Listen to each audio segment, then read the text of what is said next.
Uneven floor transitions between rooms after a remodel create trip hazards and look unfinished, so address them promptly and correctly.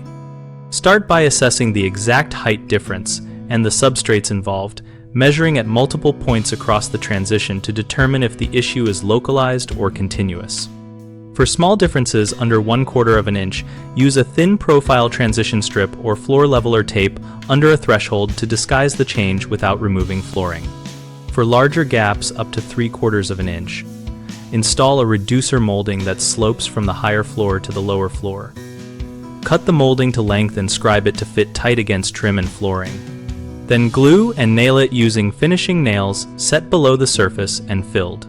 When the subfloor has broad differences or the higher area is unstable, remove the finished flooring in the transition zone and apply a self-leveling underlayment over a properly primed subfloor to bring heights into alignment, following the product pot life and cure times, and using a gauge rake and spiked roller to work out air bubbles. For transitions involving tile to wood, use a metal or PVC edge profile that supports the tile edge and provides a clean jamb for the wood to meet, anchoring the metal to the substrate before grouting.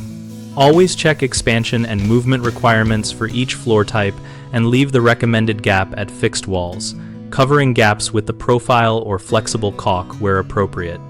The most common mistake is skipping a full height assessment and choosing a profile that is too shallow, which causes a visible lip and continuing trip hazard.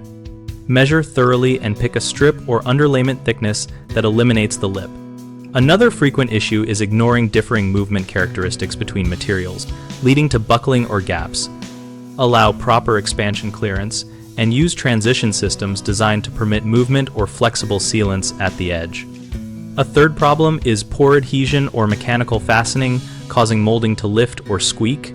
Prepare the substrate by cleaning and priming, use manufacturer-recommended adhesives, and supplement with discrete finishing nails where appropriate, then fill and sand nail holes before finishing. BigHomeProjects.com connects homeowners and contractors around projects like floor transitions so we can find local professionals and share project details. Our site also hosts a discussion community where we exchange tips, ask questions, and review techniques so we can make smarter choices on leveling and finishing.